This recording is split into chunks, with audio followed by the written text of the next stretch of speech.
are you? So you just want me to go to jail, huh? Put it on speakerphone.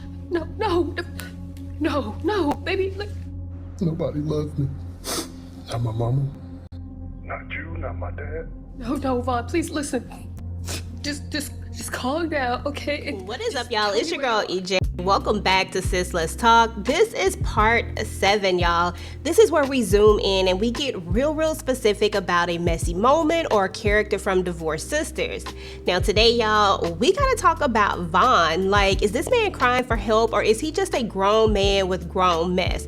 Either way, I'm convinced that Bridget needs to leave him right where she found him, at his cousin's house. Now listen, the truth of the matter is that Vaughn wasn't trying to go to jail. Vaughn said he a little bit too pretty to be going to jail, so he came up with this whole scheme in order to manipulate Bridget into taking him back and maybe even getting her to help him possibly get Calvin to drop them charges. I'm just saying, that's what it sounds like to me.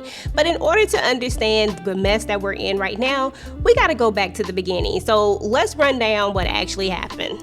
So look, y'all, Bridget and Vaughn were living together. She done helped this man get multiple jobs and he quits every single one of them. Claims he wants to be a content creator. Now, y'all know I love a good creative spirit, but come on now. Then when we have Calvin, who, you know, the guy who, Bridget's friend who helped him get hired, he shows up mad that Vaughn just walked off on the job, right?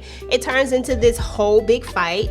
Vaughn even has the nerve to act like Bridget is the problem and like she's disturbing his mental peace. And I'm just like, boy, stop playing. You are doing way too much.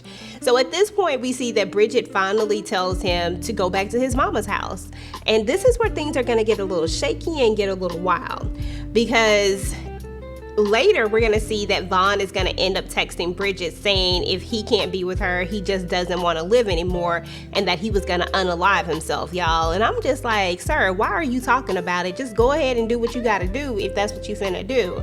Now hold up, y'all. This is serious, okay? This is definitely not me joking or anything like that, because this is a serious subject and a topic and something that deserves to be talked about, because it can be a trigger for some people. But in the show, right, Bridget is gonna be panicked. Her girls and even Pastor Jeff try to talk him down, but then we're gonna hear this gunshot, y'all, and then the phone's gonna hang up. But at this point, we're all realizing that something just don't add up, because if he shot himself, how in the world could he actually hang the phone up? It just makes no sense at all, right? So it turns out the man was actually chilling at his cousin's house this whole time. Yeah, because I mean, clearly he couldn't go back to his mama's house because she know how he is. But yeah, at this point, I feel like he's just manipulating her, playing with real painful emotional triggers to get sympathy and a key back to her crib, y'all. And listen, I'm not downplaying his mental health struggles, because he probably does really truly have them. But what we're not gonna do is weaponize it just to get back in somebody's house. Absolutely not. That is wild. Now, maybe this was his twisted version of a cry for help, or maybe he's just a manipulative mess. Either way, Vaughn's gotta go, y'all. There are men out there, even younger ones, who are more emotionally stable, working, and have some direction. Bridget really deserves that, not a man who uses guilt and drama like it's foreplay. So I really feel like Bridget has got to move forward and move on away from Vaughn. Like, he is not a good person if he's going to use something like that just so that he can get back in her good graces. Now, if it was truly a cry for help, then I would feel a little bit different. But I really don't think that's what it was.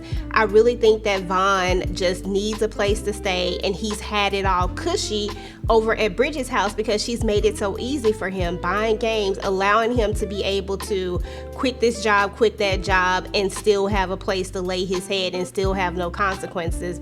So I believe at the end of the day that this is just Bridget's sign to go ahead and leave this where it is. Because why do we want to be in a relationship like this where we have to keep telling a person the same thing over and over. If this man has not grown up at this point, if he does not want to make any real changes and do what he have to do, because I'm all for being a content creator. I mean, that is a lucrative job these days. But if you're going to do that, then do that. Don't just be sitting up here gaslighting her and living off of her. I mean, it's just not cute. So anyway, y'all, tell me what y'all think. Should Bridget give Vaughn another chance and try to help him? Or should she block his number, change the locks, and let that man figure life out on his own? Go ahead and drop down in the comments and let me know. And y'all, if you're loving the Sis Let's Talk series, go ahead and hit the like button, subscribe to the channel, and turn on your notifications so that you don't miss out on part 8, because it gets even messier minute by minute. Let me find out. He playing games with me. I'ma kill him myself.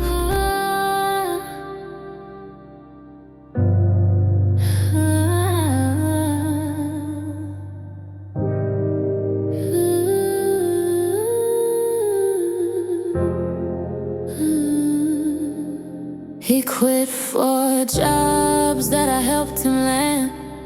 Put my name on the line, gave a helping hand. Said he wanna create, be a voice, go far. But he played a game all day, barely leaves the car. Said his mental health was breaking him down. Told me life was too loud, he just wanna drown. And I tried to understand, try to stay strong. But how long do I carry us both when the weight feels wrong? If I can't have you, I don't wanna live. Text came through, had my heart on a cliff. I called in a panic, he picked up the line. Said no one wants him, they want him doing time. Kept saying I love you, just stay on the phone. Then I heard a shot, thought I was alone. The line went dead, my hands went cold. Everyone thought the worst story retold. But he was at his cousin's, not 6 feet deep. That fool shot his window, not a soul asleep. Just a play for my heart, just a